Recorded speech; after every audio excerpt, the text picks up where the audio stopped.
जय माँ मंगला। जगत जननी माँ मंगला जगतर कल्याण करंतु। नमस्कार दर्शक बंधु, मु ज्योतिर्विद प्रमोद शतपथी जंत्र ज्योतिष कार्यक्रम को आपण मान स्वागत करुच्ची। दर्शक बंधु, आमे वर्तमान आलोचना करिबा 2024 मसीहा इंग्राजी नववर्षटी केमिति कटिबो मिथुन राशि आबाल वृद्ध वनिता मानक पाई कौन रही ग्रह मानकर फलाफल केमिति करिवे अशुभ ग्रह मानक पाई प्रतिकार आसंतु जानिबा। पुरुणा वर्ष गत हेई नुआ वर्ष आसिले नुआ नुआ कथा मनरे उंकी मारे, जेमिति कि शिक्षा क्षेत्र रे कौन हबो, स्वास्थ्य केमिति रहिबो, कैरियर केमिति गढ़िबे, व्यवसाय वाणिज्य केमिति चलिबो, पारिवारिक और वैवाहिक जीवन केमिति बीतिबो, प्रेम क्षेत्र रे सफलता मिलिबो ना मिलिबो नाही, एपरि अनेक प्रश्न मनरे आसी थाए। समय सबुबेले समान न थाए, किंतु समय पूर्व घटना गुड़िक विषय रे जानी प्रत्येक समस्या को सामना करने को साहस और धैर्य एकजुट करी लड़िबार क्षमता को विकसित करने आवश्यक। नुआ वर्ष नुआ नुआ योजना नुआ नुआ स्वप्न देखिबार सुजोग दे थाए। यही नुआ नुआ योजना नुआ नुआ स्वप्न को 2024 मसीहा केते दूर साकार करुचे आसंतु प्रथमे जानिबा। मिथुन राशि जातकर राशिफल अनुसार कौन रही शुभ अशुभ फलाफल। तेबे वर्ष आरंभरू धनु राशि रे रवि मंगल रही, सिंह राशि रे चंद्र रही, बिछा रे बुध एवं शुक्र, मेष रे देवगुरु बृहस्पति, कुंभ रे शनि, मीन राशि रे राहु, कन्या राशि रे केतु थिबा समय रे वर्ष चक्र आरंभ होउछि। तेबे देवगुरु बृहस्पति 2024 मसीहा मई मास 1 तारिख रे वृष राशि को गमन करी वर्ष शेष पर्यंत से वृष राशि रे रहिबे। यही ग्रह मानकर स्थिति को नहीं आमे जदि विचार करिबा ताहले मिथुन राशि जातकों पाई 2024 मसीह वर्ष आरंभरू देवगुरु बृहस्पति मेष राशि रे गोचर करिबा फल एकादश भाव बा आय भाव रे अवस्थान करी भातृभाव, संतान भाव, व्यवसाय बा जाया भाव को पूर्ण दृष्टि रे देखुचंती, जहा फल रे सरकारी साहाय्य पाइबार सुजोग हाथ पाहांतार आसी पहुंचबो। बंधु बांधवों द्वारा समस्यार समाधान ही सामाजिक प्रतिष्ठा मान सम्मान वृद्धि होब। आर्थिक क्षेत्र में शुभ परिणाम मिलवा सह वाणिज्य कारोबार रे उत्साह उद्दीपना युक्त हेबे। हठात धन लाभ होबार बहुत संभावना अच्छी। अनेक नुआ कार्य मध्य आरंभ करि पारंती। गृहारंभ, दूरयात्रा, नूतन व्यवसाय मध्य आरंभ करि पारिबे। व्यवसाय रे आशातीत लाभ करी किछि नूतन पदार्थ संग्रह करि पारंती। व्यवसायी मानकर नुआ नुआ व्यावसायिक संपर्क स्थापन होब। भागीदार व्यवसाय पाई साहाय्य सहयोग अचानक मिलिबो। नूतन प्रोजेक्ट आरंभ करिवार सुजोग मध्य पाइबे।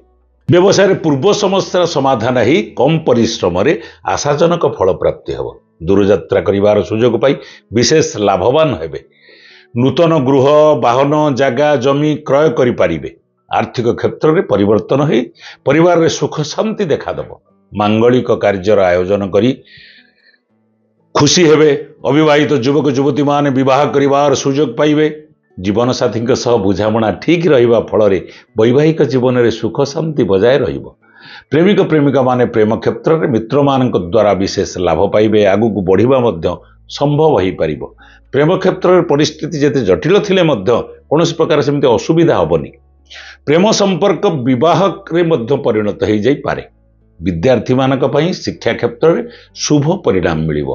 अध्ययन, अध्यापना तथा रचनात्मक क्षेत्र में सम्मानित हेबे। छात्र छात्री माने अध्ययन रे एकाग्रता सृष्टि करि परिबे। प्रतिद्वंदिता रे सफल होबा पई आप्राण चेष्टा करिवे। विद्यार्थी माने उच्च शिक्षा पई चेष्टा जारी रखिवे। विद्या अध्ययन संबंधी शुभ समाचार मध्य पाई पारंत। जो विद्यार्थी माने विदेश रे रही पाठ पढ़िबा पई योजना करुथिले बा करूचंती, विदेश रे रही पाठ पढुचंती, सेमानंकर विद्या रे निश्चय उन्नति होबो।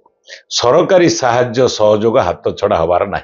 उच्चाधिकारी सुसंपर्क फल भाग्योन्नति जशमान प्रतिष्ठा लाभर जोग अच्छी क्यारियर रे सफलता मिलिबो कर्म क्षेत्र रे योजना मुताबक काम कले कौन प्रकार असुविधा सेमती हबनी बरं कर्मोन्नति हब कर्म क्षेत्र रे उन्नतिर रास्ता खोली जीव निजर योग्यता क्षमता ठारू अधिक कार्य करने फल आपण प्रशंसित हेबे कार्यालय रे बंधुंक साहाय्य अविस्मरणीय रहिबो राजनीति क्षेत्र में आशा करुवा खबर पाई खुशी हो जिवे मान सम्मान प्रतिष्ठा अक्षुण्ण रहिबो निर्वाचन क्षेत्र में शत्रु मान को मुकाबिला करिपारिबे उदासीनता नकारात्मक प्रवृत्ति को छाड़िबा पई प्रयास करिवे उचित व्यवहार पई खुशीर वातावरण देखादब आत्मविश्वास वृद्धि होबार अनुभव करिपारिबे किंतु बृहस्पति मई 1 तारिख ठारू व्यय भाव को आसिबे ग्रहराज शनिश्चर भाग्य भाव रे केतु सुख भाव रे थिबारु कैरियर क्षेत्र रे विशेष ध्यान रखिबा आवश्यक कारण कैरियर क्षेत्र रे विशेष अशुभ फल मिलिबार बहुत संभावना अछि भूमि क्रय वाहन क्रय गृह निर्माण करिबारे खर्च अधिकरु अधिक हो जाई पारे छात्र छात्री माने पाठ पढ़ारे मनोयोग देबेनी स्मरण शक्ति ह्रास होबा सह शिक्षा क्षेत्र रे विलंब रे सफलता मिलिबो प्रतियोगी परीक्षा पाई समय सेतेटा अनुकूल रहिबनी प्रत्येक क्षेत्र में सफलता पाइबा पाई अधिक परिश्रम करने पड़ो जीवन साथी सहित मतभेद सृष्टि हो पारे तेणु जीवन साथी कथा को शुणी बुझा चेष्टा करने उचित छोट छोट कथा को बड़ आकार न करने उचित स्वास्थ्य क्षेत्र में ग्रहों प्रभाव में छोट मोट शारीरिक कष्ट देखा दे पारे सेपरी हजम शक्ति पेट रोग देखादब तेणु शरीर प्रति अवहेला नक डाक्तर परामर्श नवा उचित खाइबा पीबारे ध्यान देवाक पड़ो चेष्टा करंतु पुष्टिकर खाद्य खातु फिटनेस रहिबा पई चेष्टा करंतु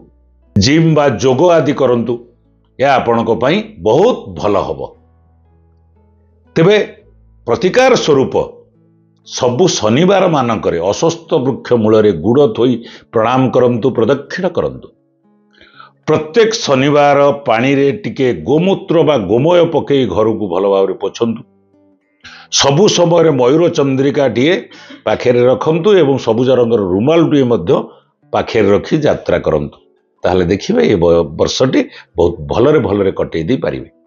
दर्शक बंधु आमर ए भिडियोटी जदि आपको भल लगी थाए ताहले लाइक करंतु शेयर करंतु। हाँ दर्शक बंधु आम चैनल को जदि सब्सक्राइब करना एबे ठारू सब्सक्राइब करनियंतु। जगत जननी माँ मंगला आपण मानकर आशा अभिलाष पूरण करंतु एतिकी कामना करी रहूची। पुणी देखा हबो आगामी अध्याय रे। जय माँ मंगला।